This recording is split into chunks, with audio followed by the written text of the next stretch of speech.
ਵਾਹਿਗੁਰੂ ਜੀ ਕਾ ਖਾਲਸਾ ਵਾਹਿਗੁਰੂ ਜੀ ਕੀ ਫਤਿਹ।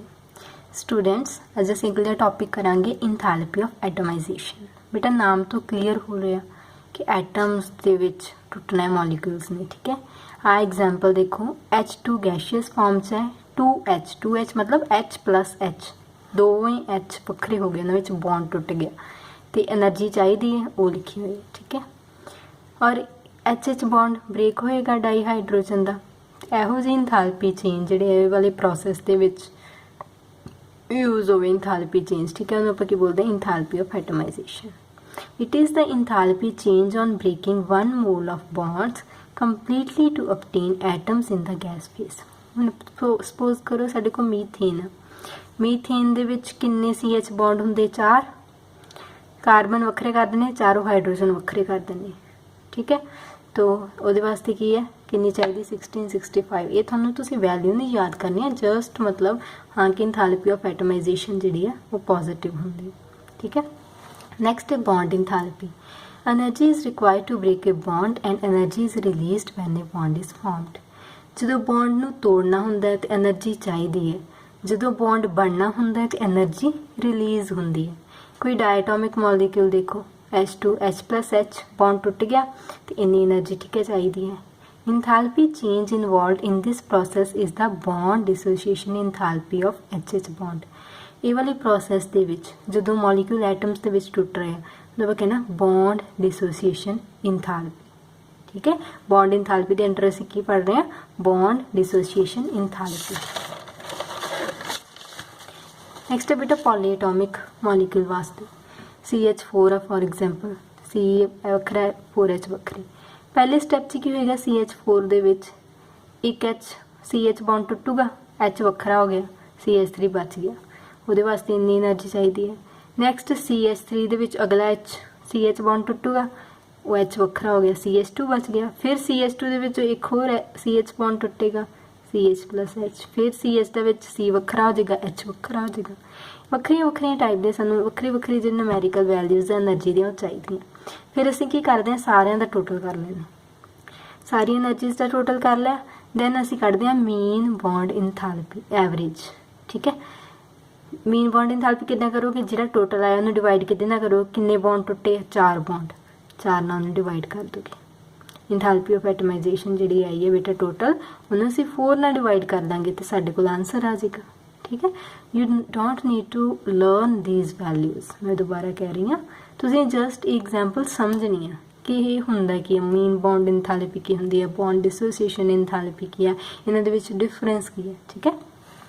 ਨੈਕਸਟ ਬੇਟਾ standard enthalpy of reaction. Bond enthalpy is reactant ਦੀ minus bond enthalpy is products ਦੀ। ਪਹਿਲਾਂ ਅਸੀਂ ਜਿੰਨੀਆਂ ਵੀ ਇੰਥੈਲਪੀਜ਼ ਕੀਤੀਆਂ, ਇੰਥੈਲਪੀ ਆਫ ਫਾਰਮੇਸ਼ਨ ਦੀ ਗੱਲ ਕੀਤੀ ਸੀ, ਉਹਦੇ 'ਚ ਅਸੀਂ ਕਰਦੇ ਸੀ ਇੰਥੈਲਪੀ ਪ੍ਰੋਡਕਟਸ ਦੀ ਮਾਈਨਸ ਇੰਥੈਲਪੀ ਜਿਹੜੀ ਹੈ ਟੋਟਲ ਰਿਐਕਟੈਂਟਸ ਦੀ। ਬਟ ਇਹਦੇ ਵਿੱਚ ਅਸੀਂ ਕਿਉਂ ਰਿਐਕਟੈਂਟਸ ਦੀ ਬੌਂਡ ਇੰਥੈਲਪੀ ਪਹਿਲਾਂ ਰਹਿ ਰਹੇ ਹਾਂ?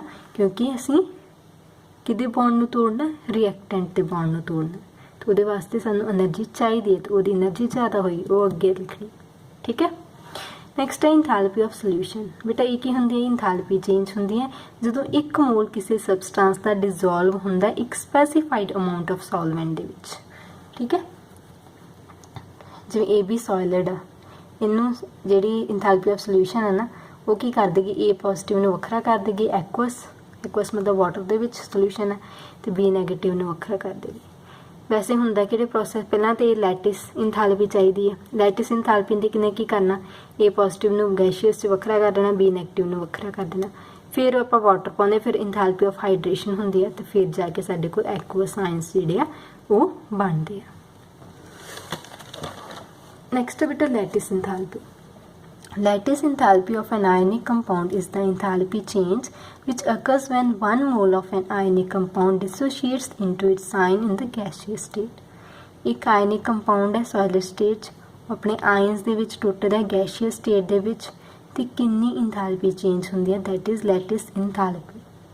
ਇਸ ਬੇਟਾ ਲੈਟਿਸ ਇੰਥੈਲਪੀ ਦਾ ਜ਼ਿਆਦਾ ਵਧੀਆ ਸਮਝਣ ਲਈ ਅਸੀਂ ਬੌਰਨ-ਹੈਬਰ ਸਾਈਕਲ ਕੀਤਾ ਸੀਗਾ ਕੈਮੀਕਲ ਬੌਂਡਿੰਗ ਵਾਲੇ ਚੈਪਟਰ 'ਚ। ਤੁਸੀਂ ਉਹ ਇੱਕ ਵਾਰੀ ਦੁਬਾਰਾ ਸਾਰਾ ਉਹਦੀਆਂ ਐਗਜ਼ਾਮਪਲਸ, ਉਹ ਕੀ ਉਹਦੇ ਵਿੱਚ ਅਸੀਂ ਕੀ ਕੈਲਕੂਲੇਟ ਕਰਦੇ ਹਾਂ, ਉਹ ਤੁਸੀਂ ਦੇਖਣਾ, ਠੀਕ ਹੈ। ਨੈਕਸਟ ਹੈ ਬੇਟਾ ਟੌਪਿਕ ਸਪੌਂਟੇਨੀਟੀ।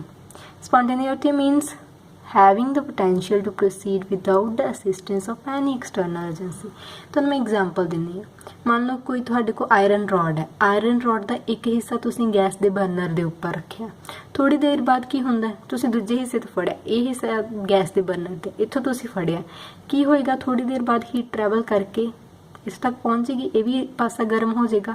एक ही है स्पॉन्टेनियस प्रोडक्ट, ठीक है, स्पॉन्टेनियस प्रोसैस, क्योंकि ये देखो असी कोई हाँ असी मतलब कोई भी एक्सटर्नल एजेंसी असी नहीं प्रोवाइड कर रहे, असी नहीं कह रहे कि हाँ बई ये पासा जो गर्म आ भी उस वे कोई ना कोई बाहरों फोर्स ला रहे हैं कि आ भी गर्म हो जाए, वो अपने आप आ भी गर्म हो रहे कुछ टाइम बाद, ठीक है। ऐसे जिन्होंने आप कहते स्पॉन्टेनियस। इदा ही थोड़ी जी चीनी तुसी पानी च पाइए, उन्होंने तुसी रख दो ग्लास नूं, मे बी 5-10 मिनट तक वो की होगी अपने आप घुल जाएगी, ठीक है। वो भी की है स्पॉन्टेनियस प्रोसैस, बाहरों से कोई हेल्प नहीं दे रही, कोई असिस्टेंस नहीं दे रहे। Spontaneous process is an irreversible process and may only be reversed by some external agency। ਤੇ ਜਿਹੜਾ spontaneous process ਹੁੰਦਾ ਇਹ irreversible ਹੁੰਦਾ, ਇਹਨੂੰ ਜੇ ਰਿਵਰਸ ਕਰਨਾ ਤੇ ਸਾਨੂੰ ਕੋਈ ਨਾ ਕੋਈ external agency ਚਾਹੀਦੀ ਹੈ। ਨੈਕਸਟ ਹੈ ਬੇਟਾ ਕ੍ਰਾਈਟੇਰੀਆ ਫॉर ਸਪੌਂਟੇਨੀਟੀ। ਆਪਾਂ ਇਹ ਦੇਖਣਾ ਕਿ ਕੋਈ ਰਿਐਕਸ਼ਨ ਸਪੌਂਟੇਨੀਅਸ ਹੋਣ ਵਾਸਤੇ ਕੀ ਚਾਹੀਦਾ ਸਾਨੂੰ। ਪਹਿਲਾਂ ਅਸੀਂ ਕ੍ਰਾਈਟੇਰੀਆ ਮੰਨ ਰਹੇ ਹਾਂ ਇੰਥੈਲਪੀ ਚੇਂਜ। ਦੇਖੋ ਜਿਵੇਂ H2Cl2 HCl, ਠੀਕ ਹੈ, ਇੱਕ ਮੋਲ ਅਸੀਂ ਬਣਾ ਰਹੇ ਹਾਂ, 4 ਐਗਜ਼ਾਮਪਲਸ ਨੇ, ਕਿਸੇ 'ਚ ਡੈਲਟਾ H ਨੈਗੇਟਿਵ ਹੈ, ਕਿਸੇ 'ਚ ਡੈਲਟਾ H ਪੋਜ਼ਿਟਿਵ ਹੈ, ਬਟ ਇਹ ਰਿਐਕਸ਼ਨਸ ਹੋ ਰਹੀਆਂ। ਇਟ ਮੀਨਸ ਇੰਥੈਲਪੀ ਜਿਹੜੀ ਉਹ ਨਹੀਂ ਸਾਨੂੰ ਦੱਸਦੀ कि रिएक्शन होएगी कि नहीं होएगी, क्योंकि इंथैल्पी चेंज नैगेटिव भी आ रही है, कई रिएक्शन च पॉजिटिव भी आ रही है। इत्थों असी इंथैल्पी जे वैल्यू होवे साडे कोल, असी उत्तों देख के नहीं दस सकते कि रिएक्शन स्पॉन्टेनियस होएगी कि नॉन स्पॉन्टेनियस होएगी, ठीक है। So enthalpy change is not a criteria for spontaneity of a reaction. Next ਹੈ ਬੇਟਾ ਇੰਟਰੋਪੀ। ਇੰਟਰੋਪੀ ਫੈਕਟਰ ਕੀ ਹੁੰਦਾ? ਇੰਟਰੋਪੀ ਹੁੰਦਾ ਰੈਂਡਮਨੈਸ। ਜਿਵੇਂ ਕਲਾਸ 'ਚ ਲੈਕਚਰ ਲੱਗ ਰਿਹਾ, ਠੀਕ ਹੈ, ਤੁਸੀਂ ਸਾਰੇ ਆਪਣੀ ਆਪਣੀ ਸੀਟਸ 'ਤੇ ਬੈਠੇ ਹੁੰਦੇ ਹੋ, ਬਟ ਜਦੋਂ ਹੀ ਰਿਸੈਸ ਦੀ ਬੈਲ ਹੁੰਦੀ ਹੈ ਤੁਸੀਂ ਸਾਰੇ ਆਪਣੀ ਸੀਟਾਂ ਤੋਂ, ਜਦੋਂ ਟੀਚਰ ਜਾਂਦੇ ਕਲਾਸ 'ਚੋਂ, ਅਤੇ ਤੁਸੀਂ ਉਸ ਵੇਲੇ ਕੀ ਕਰਦੇ ਹੋ, ਆਪਣੇ ਬੈਂਚਸ ਤੋਂ ਹਿਲ ਜੁਲ ਉੱਠਣਾ ਬੈਠਣਾ ਹੈ ਨਾ, ਇੱਧਰ ਉੱਧਰ ਜਾਣਾ ਸ਼ੁਰੂ ਕਰ ਦਿੰਦੇ ਹੋ। ਉਹ ਕੀ ਹੈ? ਰੈਂਡਮਨੈਸ, ਠੀਕ ਹੈ। ਇੰਟਰੋਪੀ ਵੀ ਕੀ ਹੈ? ਰੈਂਡਮਨੈਸ ਜਾਂ ਡਿਸਆਰਡਰਨੈਸ ਕਿਸੇ ਸਿਸਟਮ ਦੀ। ਇਹਨੂੰ ਆਪਾਂ ਐਸ ਦੇ ਨਾਲ ਡਿਨੋਟ ਕਰਦੇ ਹਾਂ। ਡੈਲਟਾ ਐਸ ਕਿਤੇ ਇੰਟਰੋਪੀ ਚੇਂਜ ਕਿਤੇ ਬਰਾਬਰ ਹੁੰਦਾ? Q ਬਾਈ T, ਹੀਟ ਬਾਈ ਟੈਂਪਰੇਚਰ, ਅਤੇ ਯੂਨਿਟਸ ਕੀ ਇਹਦੇ ਜੌਲ ਪਰ ਕੈਲਵਿਨ, ਠੀਕ ਹੈ। ਅਤੇ ਜੇ 1 ਮੋਲ ਪਿੱਛੇ ਦਿੱਤੇ ਹੋਏ ਤਾਂ ਫਿਰ ਜੌਲਸ ਪਰ ਮੋਲ ਪਰ ਕੈਲਵਿਨ। ਅਤੇ ਡੈਲਟਾ ਐਸ ਕੀ ਬੇਟਾ ਸਟੇਟ ਫੰਕਸ਼ਨ ਹੈ, ਔਰ ਇੰਟਰੋਪੀ ਟੋਟਲ ਚੇਂਜ, ਜਿਹੜੀ ਇੰਟਰੋਪੀ ਚੇਂਜ ਹੈ ਟੋਟਲ ਕਿਤੇ ਬਰਾਬਰ ਹੁੰਦੀ ਹੈ? Delta S system plus delta S surroundings. ਤੇ ਡੈਲਟਾ ਐਸ ਟੋਟਲ ਕੀ ਹੈ? ਗ੍ਰੇਟਰ ਦੈਨ 0 ਹੁੰਦੀ। ਜੇ ਇਕੁਅਲ ਟੂ 0 ਹੋਵੇ ਤੇ ਰਿਐਕਸ਼ਨ ਅਸੀਂ ਕੀ ਕਹਿੰਦੇ ਆ? ਇਕੁਇਲੀਬ੍ਰੀਅਮ 'ਚ, ਠੀਕ ਹੈ। ਤੇ ਇੱਥੇ ਇੱਕ ਐਗਜ਼ਾਮਪਲ ਲਿਖੀ ਹੋਈ ਆਪਾਂ ਇੱਥੇ ਦੇਖ ਰਹੇ ਹਾਂ ਨਾ, delta S is inversely proportional to temperature. But ਸਾਨੂੰ ਕੀ ਲੱਗਦਾ ਕਿ ਟੈਂਪਰੇਚਰ ਵਧੂਗਾ ਤੇ ਇੰਟਰੋਪੀ ਵਧਣੀ ਚਾਹੀਦੀ ਆ, ਕਿਉਂਕਿ ਟੈਂਪਰੇਚਰ ਵਧੇਗਾ ਤੇ ਮੋਲੀਕਿਊਲਸ ਜ਼ਿਆਦਾ ਮੂਵਮੈਂਟ ਸ਼ੋ ਕਰਦੇ, ਜ਼ਿਆਦਾ ਰੈਂਡਮਨੈਸ ਸ਼ੋ ਕਰਦੇ। ਬਟ ਇੱਥੇ ਚੇਤਾ ਰੱਖਣਾ ਇੰਟਰੋਪੀ ਨਹੀਂ ਆ, ਇੱਥੇ ਚੇਂਜ ਇਨ ਇੰਟਰੋਪੀ ਆ।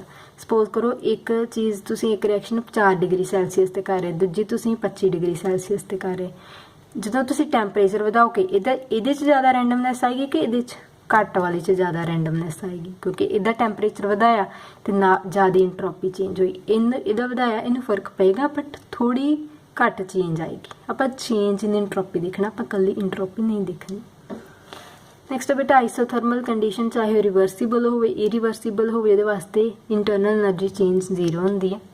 ਹੁਣ ਆਪਾਂ ਕੁਛ ਐਗਜ਼ਾਮਪਲਸ ਦੇਖਾਂਗੇ ਜਿਸ 'ਚ ਤੁਸੀਂ ਦੱਸਣਾ ਹੈ ਕਿ ਇੰਟਰੋਪੀ ਇਨਕਰੀਜ਼ ਕਰੂਗੀ ਕਿ ਡਿਕਰੀਜ਼ ਕਰੂਗੀ। ਲਿਕੁਇਡ ਸੋਲਿਡ 'ਚ ਚੇਂਜ ਹੁੰਦਾ ਅਤੇ ਇੰਟਰੋਪੀ ਡਿਕਰੀਜ਼ ਕਰੂਗੀ, ਕਿਉਂਕਿ ਸੋਲਿਡ 'ਚ ਥੋੜ੍ਹੇ ਕਲੋਜ਼ਲੀ ਪੈਕਡ ਆ ਜਾਂਦੇ, ਲਿਕੁਇਡ 'ਚ ਥੋੜ੍ਹੀ ਰੈਂਡਮਨੈਸ ਹੁੰਦੀ ਹੈ।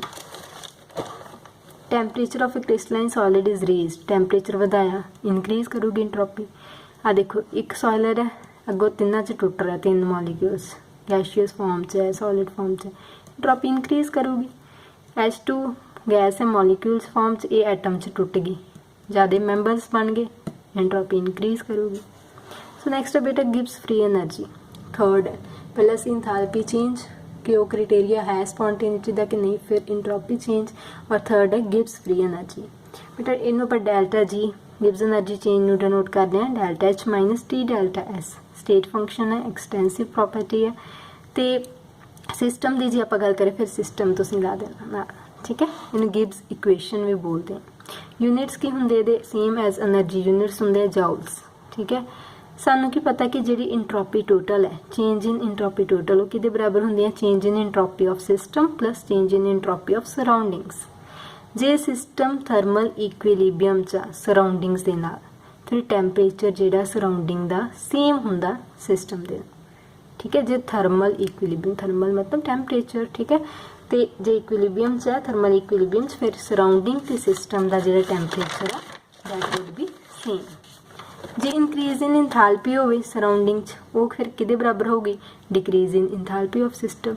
जे सराउंडिंग की इंथैल्पी वधदी पई है इट मीनस सिस्टम की घटदी होएगी फिर ही वो वधदी पई है, तो इंट्रोपी चेंज की आ जाएगी सराउंडिंग्स की। डेल्टा एच सराउंडिंग्स किदे बराबर होगा delta H surroundings divided by T, ठीक है। तो ਜਾਂ माइनस डेल्टा एच सिस्टम क्योंकि सराउंडिंग की जो वध रही है इंथैल्पी तो सिस्टम की घट रही है इस करके असीं माइनस लगा लिया, ठीक है। हम डेल्टा एच टोटल की सीगा आ equation delta H system plus delta H surroundings ये सी ना सराउंडिंग की वैल्यू भर दो minus delta H system divided by T. LCM ले लो, टी नू उधर ले जाओ मल्टीप्लाई कर दो तो स्पॉन्टेनियस प्रोसेस वास्ते डेल्टा एच टोटल की है 0, ठीक है। सो आ टर्म की होगी ग्रेटर दैन 0, ग्रेटर दैन 0 है ना, ये वैल्यू पुट कर दो ग्रेटर दैन 0 आ गई। माइनस बाहर कड्डो आ गया जाएगा पीछे चल जाएगा, कॉमन कड्डिया माइनस ग्रेटर दैन 0, ये किदी वैल्यू आ माइनस तो बाहर ही रह जाएगा, ये किदी value delta G greater than 0, ठीक है। सो डेल्टा जी किदे बराबर होंगे delta H minus T delta S. जे मान लो असीं इधरों माइनस हटाना फिर असीं की लिखांगे डेल्टा जी साइन चेंज कर देंगे, ठीक है। तो डेल्टा जी किदे बराबर है delta H minus T delta S that should be less than 0। If delta G is negative the process is spontaneous, ठीक है। If delta G is positive process is non spontaneous. जे delta G 0 reaction equilibriums होएगी तो जो reaction equilibriums होएगी उदों delta G आप किद्दां cut सकते हैं minus R T log of के। आर की है गैस कांस्टेंट, टी टैंपरेचर, के इक्विलिबियम कांस्टेंट। डेल्टा जी के बराबर आऊगा लॉग बेस 10 च चेंज करना है minus 2.303 R T log base 10 के वेयर के इज इक्विलिबियम कांस्टेंट, ठीक है। हम बेटा टेबल देखो delta G is equal to delta H minus T delta S. हम ये वक्रे वक्रे वैल्यूज भरने सपोज करो डेल्टा एच नैगेटिव आ डेल्टा एस पॉजिटिव आ, इतने बाहर नैगेटिव आ पॉजिटिव नैगेटिव नैगेटिव नैगेटिव तो नैगेटिव प्लस हो जाएंगे, आंसर क्या आ जाएगा डेल्टा जी का नैगेटिव। तो जो डेल्टा जी नैगेटिव होगी रिएक्शन स्पॉन्टेनियस एट ऑल टैंपरेचर्स, ठीक है। जिन्ना मर्जी टैंपरेचर बढ़ा दो घटा दो कोई फर्क नहीं पेगा।